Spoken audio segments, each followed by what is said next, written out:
Good afternoon on this hot, sunny day outside. School is ending. Last day for Coach Nick Scalzo from Marlboro. Fresh off his back-to-back sectional win. Unfortunately, Marlboro could not repeat as Group 4 champions, but a great season nevertheless. They really came along, the second half of the season. Beat RBC, which was probably the big turnaround this season that really got them going in the short conference tournament. So we'll get into all that. But first, Nick, I want to thank you for taking time out today to join me. Thanks for having me. It's a pleasure to be on. Yeah, me and you, we've talked a lot this season. It was great. My first season covering softball was really, great getting to know you, your girls, the Marlboro team, and, everybody in the short conference. And you really helped me out this season. So I want to thank you. You were one of the coaches I could really rely on asking questions and getting answers, not just from Marlboro, but across the short conference. So first, thank you for that. Yeah, no problem. Like I said to you before, we've been waiting for softball to get a little more coverage, so we appreciate it between you and Jake and stuff. We've had a lapse over the years, so I don't know why, but we appreciate the coverage. So I know the girls do. We had actually a parent came up to Jake at the All-Star game, and she said it went from like no coverage to Shore Sports Network and Asbury Park Press, a lot of coverage, and they were really grateful for the coverage. So that's good, and it'll get better next season now that I got my bearings and pretty familiar with the coaches and the players now. So I appreciate it. Now, first, I want to start. How many years have you been coaching Marlboro softball?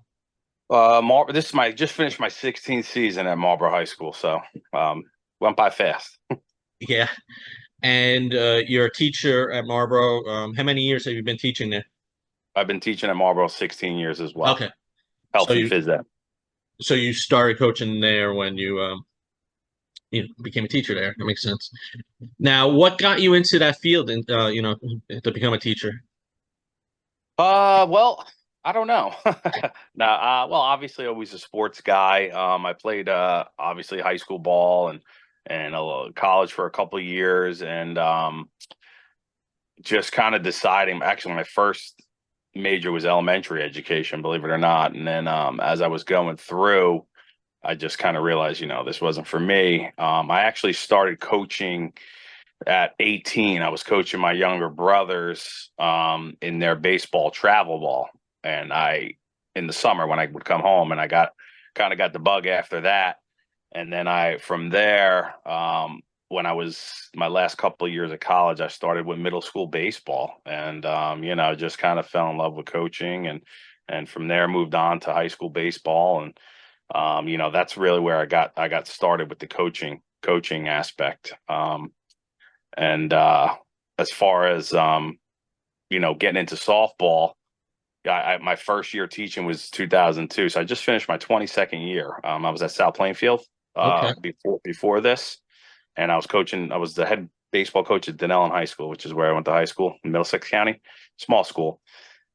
But Don Panzarella, the legend, I'm sure everybody knows who he is now if they didn't know already. But he's a great guy, and we taught together, and he was my mentor teaching and when I first started. And he said, "Hey, I need a JV softball coach." I said, "Well, I'm coaching baseball. I haven't coached girls. I'm a baseball guy." He's like, "Listen, just try it out. You're teaching here. Just try it out." So, needless to say, the next year I tried it out, and fell in love with the game, man. I'll not to say I'd never coach baseball again, but probably not. So that's how I got into softball right off the bat. I did 6 years under him, and then after that I had gone over to Marlboro. Okay. Yeah, it's a shame. That's one reason I wanted to get that podcast in earlier this week with the coaches, because what came out the week prior with him being forced to step aside or with all that. So, that's an ongoing issue. I'm sure you as a coach have gone through it over the years, and it just seems the parents are getting more and more of a voice and power. But that's why we did that podcast. This is a positive podcast, this one. Yeah. So, uh, let's start with last season. What was your message to the team when last season began? You had a stud pitcher come in as a freshman last year and really took Marlboro to their first sectional, correct? It was last year, and then Our their first. first ever, yeah, yeah.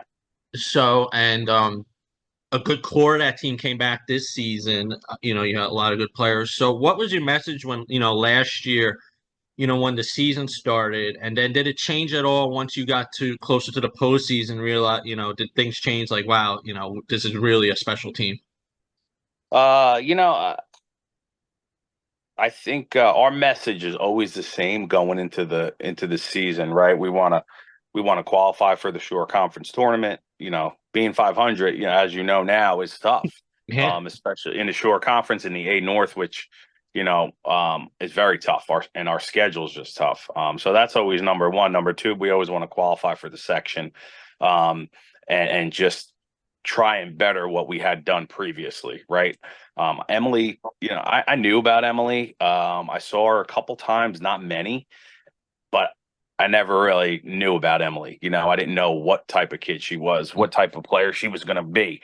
As of now, I've been doing this a long time. She's a special kid. You don't get, you're lucky enough to get one of those in your career. Right now, I'm lucky enough to get one. She's special. And I think she showed that last year. Um, so our message was obviously to always compete and do the best we could. And I always tell them, hey, you got to keep us in the game till the sixth or seventh, down one run or two runs, and we always got a shot, and that's kind of like how I play small ball. That's my thing. We play defense, and that's always never going to change. And I think that we did that. And as we got to the state tournament, it was okay. We won our first one. All right, we've done that before. We've won our second one. Okay, we've never done that before. We won our third one. I said, oh my goodness, we got a shot here, because I know, looking at the bracket and looking at the other kids, and when somebody's hot, they're hot. And Mhm. Emily was hot. She she wrote us, I think it was what, six in a row right from there, whatever it is, four games and then the semis and then the state tournament. So our focus, when my message, I don't think it changed much. It was more of, hey, do the things that we do and everything else will fall into place. So I think that never being there, I thought it was going to be um a little more stressful for them and stuff. But I think it was such a new thing for us that, hey, we were just going game by game, like legit, like, here, we're gonna go inning by inning, we're gonna do what we do best, and that's it.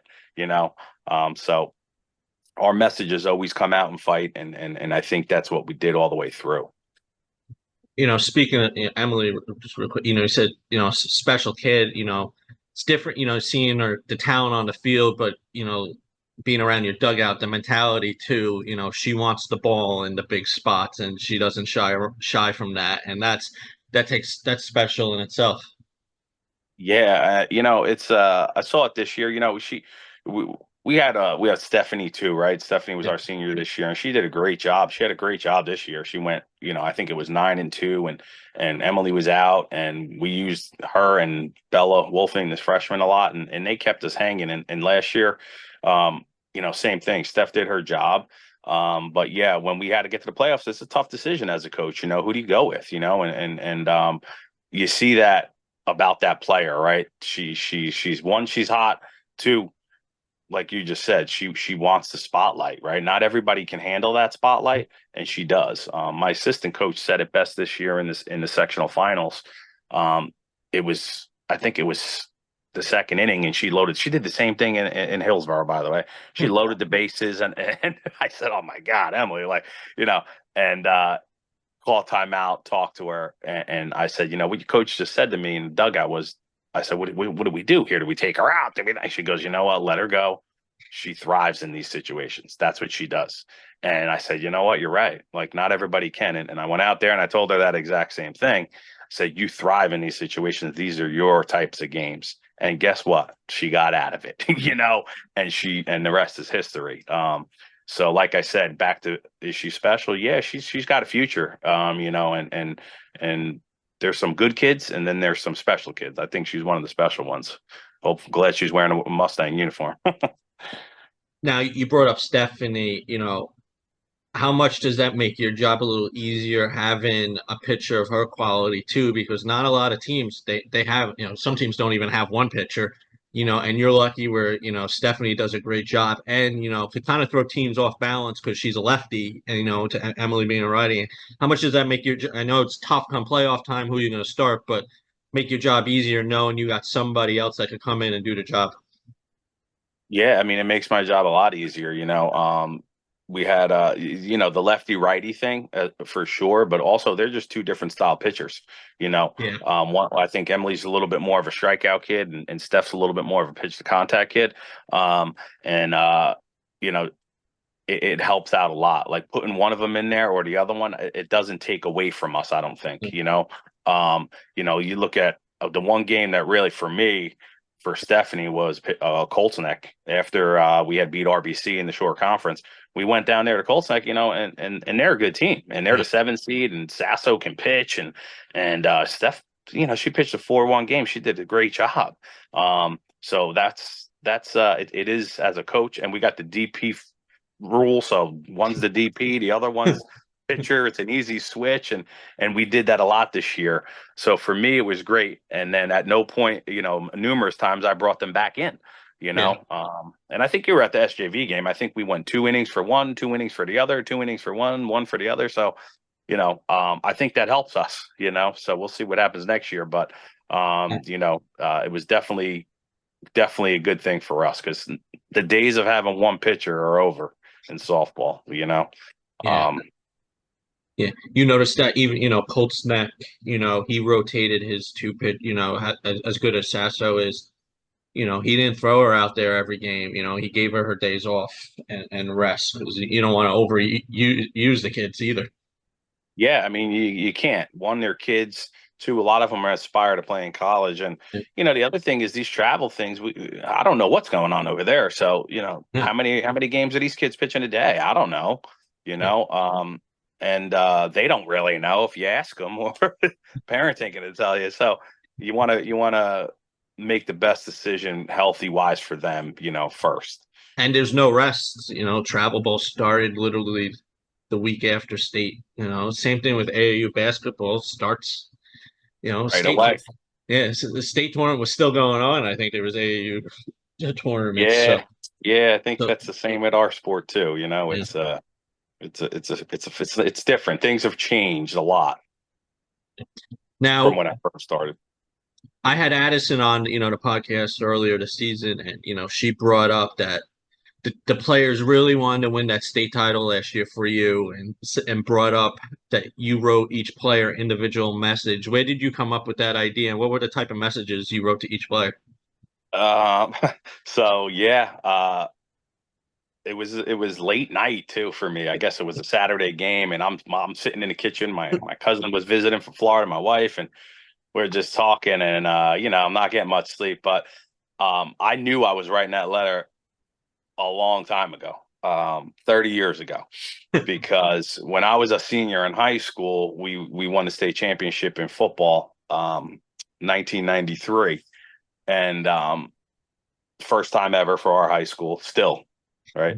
And we got on the bus in the morning, and my coach, Jeff Nolan, he's retired now, and great guy, great coach, still friendly, still friends with him. We got on the bus, and we had 22 seniors at the time, and he gave us all this envelope with your name on it. And I was like, all right, what the hell is what is this? So he wrote every kid a letter, and it was, individualized, handwritten, basically saying, hey, everything that you did well this year, how much you appreciated our hard work, and all this stuff. And as I'm reading that letter, everybody's a little teary eyed, and we went out there, and we kind of won it for him in our town, and all that. But after that was done, then I don't know if this pushed me in the direction, but I said, man, if I ever get lucky enough to get out there and get in a state final game, I'm going to do this. And I still got his letter in my box of stuff. So that night I'm sitting there and I'm going, man, I can't believe this is happening. And I said, remember, in my head, I'm going, remember Mr. Nolan's letter? And I got his letter out and I opened it up and I looked at it and I was like, that's it. I got to do it. And my wife's like, you're going to write 19 letters? I said, yeah, I'm going to write 19 letters right now. She goes, it's 12:30. I said, I know. And she goes, you're going to handwrite it? Your handwriting sucks. I said, well, I know these kids these days, they don't really appreciate the old school letter. But so I wrote a little, it wasn't much, a couple sentences to each kid. Basically, just saying how much I appreciated all the effort and all the hard work and dedication that I asked them to put in all year. Seniors for 4 years. Sky Campese was a senior at the time. And, just kind of highlighted one thing that they did great for us that year. And I kind of ended it with, win or lose tomorrow, we've already won. And I appreciate the fact that, you put Marlboro on the map, so that's it. And at the end, I just wrote roll Stangs on the bottom. And what's funny, and this is a good a true story. And Ava Bafano, who didn't play this year, she was played as a freshman, and she got injured, she got hurt, she didn't play sophomore year. Can't say, Coach, I want to come back out my junior year. So yeah, no problem. She comes out, nice kid, but she was rusty, so she was basically our runner all year. She didn't play too much in the field, and she was our ran for the catcher and the pitcher if I needed her. So her letter, and this is a true story. Her letter, I wrote, Ava, we appreciate you coming back. You've been an asset to the team, and I said I can't wait to wave you around third base tomorrow for the winning run. Little did I know, she was the kid on second base that after the bunt went down, waved her around for the winning run. So it was pretty wild, man. It was one of those things that everything fell into place. And she looked at me, she's graduating today. She goes, man, I can't believe that happened. I said, I know, me neither. That is something she's never going to forget either, Yeah. And I think ultimately what it's about is that those kids won't remember the score. They won't remember Sarah Davenport's name. They'll remember the letter, and I think as a high school coach, that's what you want, those things to be a memory, But yeah, so it was great. It was a great experience. I could tell, when Addison was talking about that, you could tell how much it meant, it seemed, she made it seem, not just to her, but the whole team, how they wanted to do this for you. You can't see the picture. Oh, that's my daughter. Sorry. Yeah. Hello. Hey, hi, Nick.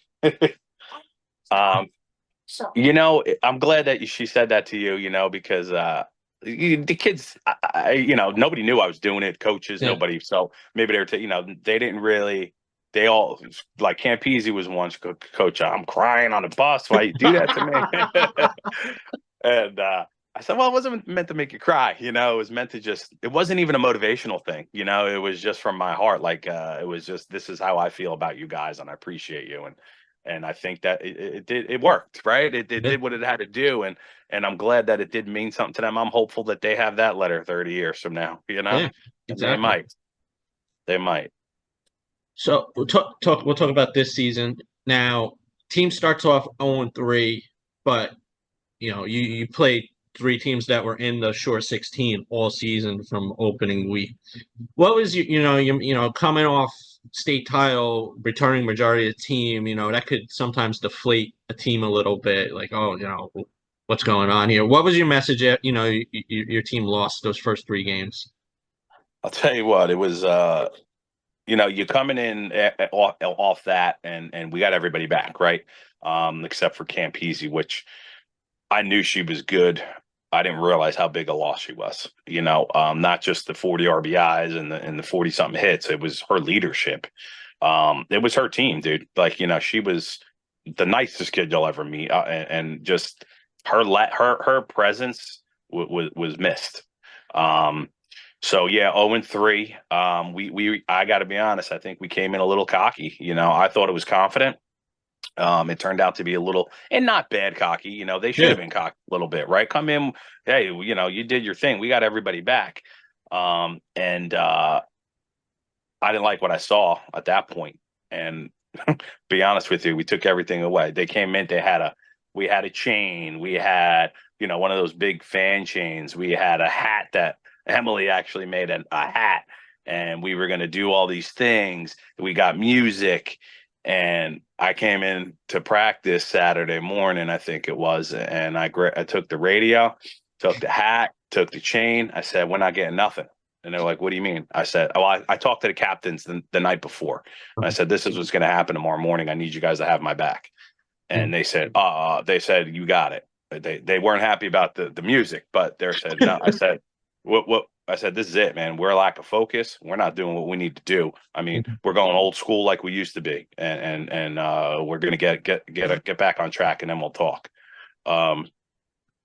So we did it, and they were pissed. But you know what? It changed a lot of things.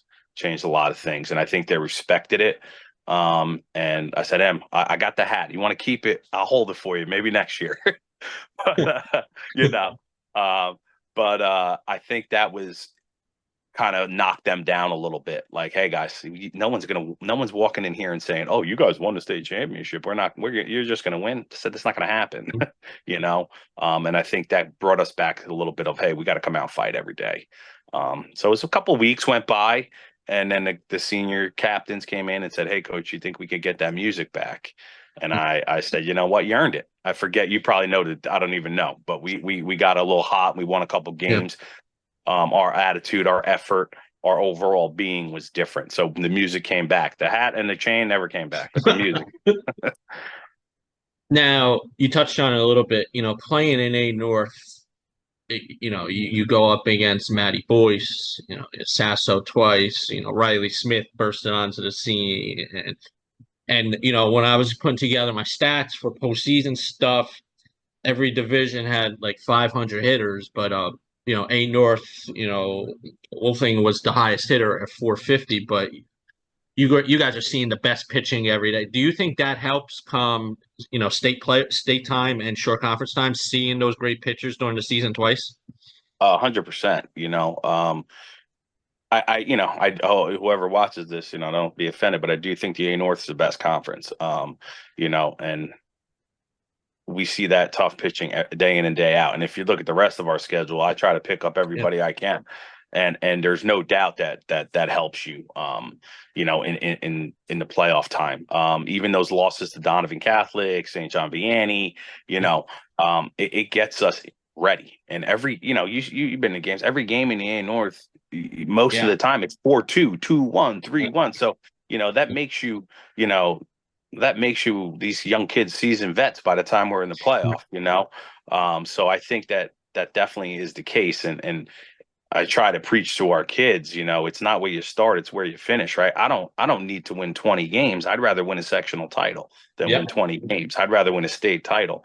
And it was great this year because that was proven. We were 12-12, and we went 16-14 with a section, state sectional championship. So I think they understand, because next year, our conference or division's even worse. It's tough, but they're hands down that it helps you out. Yeah, and I might go through it later today, but I don't know how many A North games were determined or settled in the 7th inning or the 8th inning. Where that one run, where it was one run. I mean, you and your teams probably were, you guys in probably Middletown North were in the most one-run battles all season. So to me, that also gets your players mentally tough for the postseason as well. Yeah. Yeah. I mean, it's crazy. We lost 7 one-run games this year, and it got us ready, but it also, as a coach, it's like, oh my God, what am I doing wrong here, man? I got a one-run games. We got to win, and the players feel that a little bit too, but just to try to keep them on the straight and narrow. Hey, we're in it. All I'm asking you to do is be in it in the 7th, right? And we're doing that. So we just got to keep, I know everybody says it, trust the process, man. That's a cliche thing, but it's true, and I do believe that those one-run games and those great teams that we play day in and day out have helped us get to where we need to be. One player, I want to talk about, your center fielder, Amy Fitzpatrick, graduating, led a North in hits. What has she meant to the program? 100 hit milestone. She reached the season. What has she meant? Because not only a good hitter, great fielder. Amy's great. She's been a 4-year starter for us, right? She really kind of came into her own last year. And I'd have to look it up, but I mean, I think she finished with 118 hits or something. But the last 2 years, she's led our team pretty much in every offensive category. She defensively, I kind of forget about how good she's been defensively. Last year in the sectional finals against Northern Burlington at home, she made a diving catch with bases loaded with 2 outs that we still can't believe she made the catch, and we just kept going after that.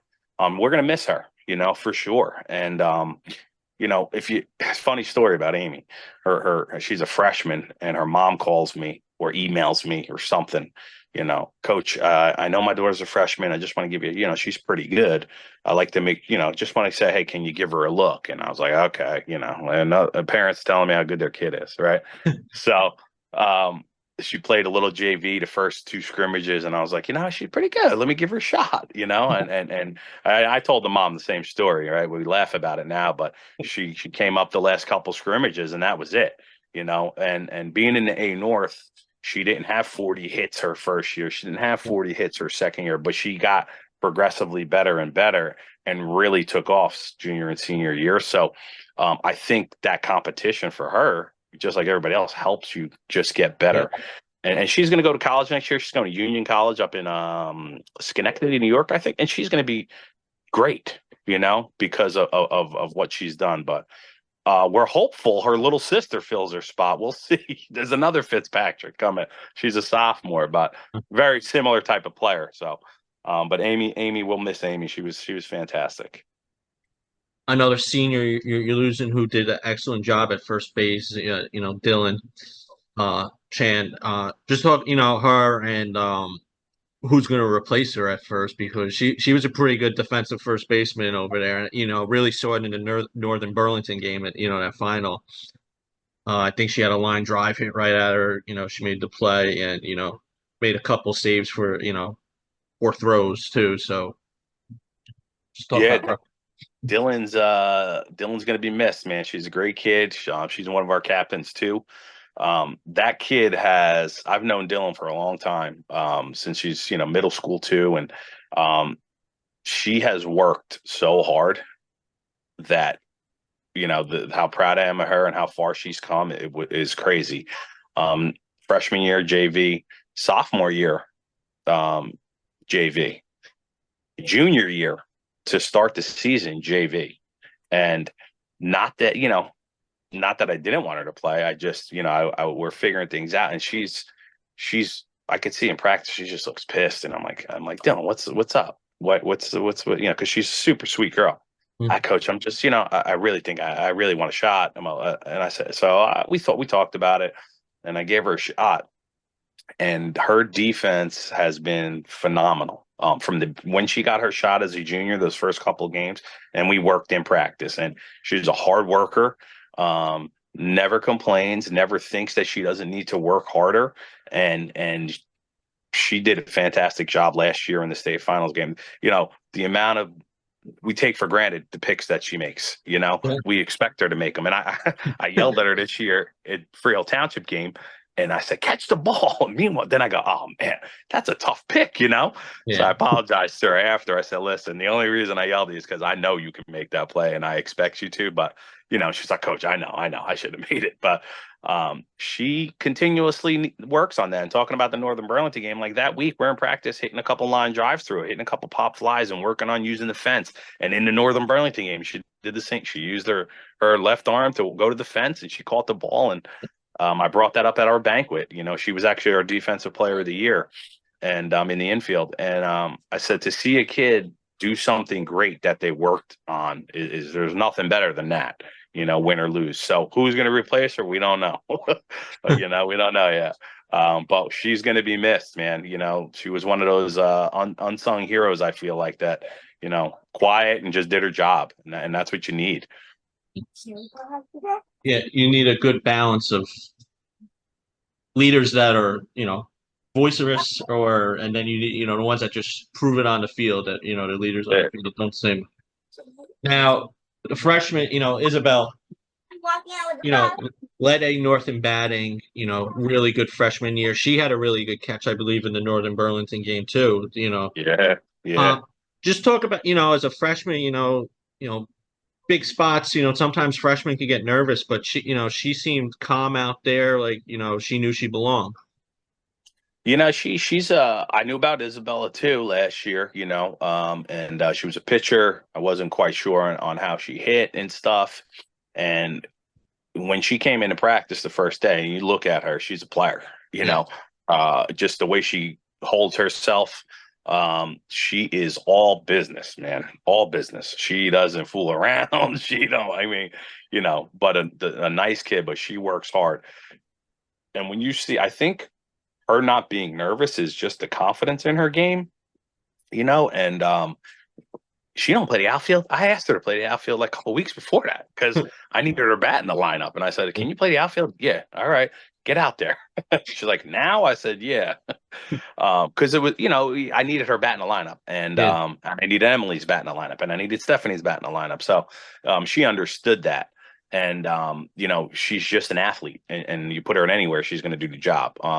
I think that she told me, and I asked her, you don't get. I asked her that question. You don't get nervous in these big spots because you know what? The older kids are really nice to me, and everybody was nice to me all year. And I think the fact that she knew, hey, you're a varsity player. You're not going nowhere. This is this is your spot, and go get it. And I think that maybe helps her out too.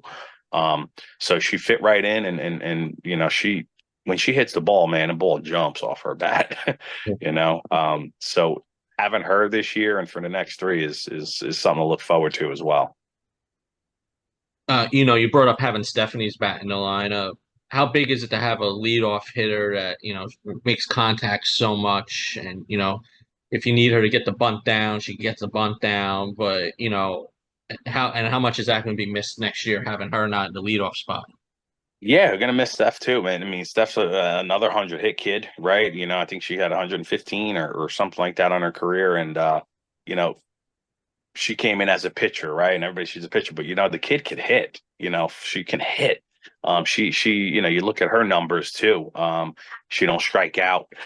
She puts the ball in play, like you said, and that's the name of the game, right? We're not going to always get a hit, but we got to hit the ball hard, put it in play, make them make a play, and she did that. So yeah, we're gonna miss her next year, in the leadoff spot. And the good thing about it, like she did it since she's a freshman. Some kids struggle the first couple of years. She was right in there, and I think Bella is the same way. So maybe we'll see her up there next year in the leadoff spot. I don't know. She's got some wheels too. But yeah, we're Steph. I feel like Steph and Amy. I feel like they've been here forever, and it's like sad to see them go. But we got some good kids coming back, and hopefully we'll be able to make up for their losses. And last two players I'm going to ask about, your shortstop and your third baseman, both juniors, going to be, part of senior leadership. It seems like both their bats always come alive the biggest moments when you really need them. They both had pretty good games against Northern Burlington, pretty solid fielders. Just so what they meant to the team this year and last year, and what do you expect out of them as the senior leaders next year? Yeah, Amy Taro and Addison Datillo, yeah, great. They're just great kids. They're actually two of our captains for next year. And sometimes they struggle, right? Sometimes they struggle. And Addison had a little lull this year, so did Amy. But like you said, in the big spots, they come up. Nataro did it a bunch of times this year. She did it against Coltsneck and hit the double that scored to put us up. She had the single with the bases loaded, Addison with the double in Northern Burlington. Those kids love the spot, and how many times they've looked at me and please don't give me the bunts on. I'm going to get a hit. I said, okay, go ahead, and they do it. and the trust that we have there is great, and they need to continue what they're doing. Like last year, Nataro broke out. She was fresh. She started since she's been a freshman, but she had 38 hits last year, huge hits for us last year. I forget 20 something RBIs, and as a sophomore, and she's an outfielder, by the way. She Oh, came in as a freshman, and I said, "Listen, I got to move you to the infield," and then I slid her over to short, and she's been phenomenal. Addison was an outfielder her freshman year in right field.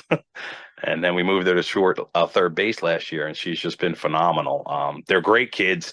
They work hard, and they're softball players. So I got to tell you, I've been fortunate in my career over here to have those kids. But yeah, they want the spotlight, man. They want the ball hit to them. I look at all my kids, and I always say, want the ball. They all want it, and I couldn't be happier for them when they come through.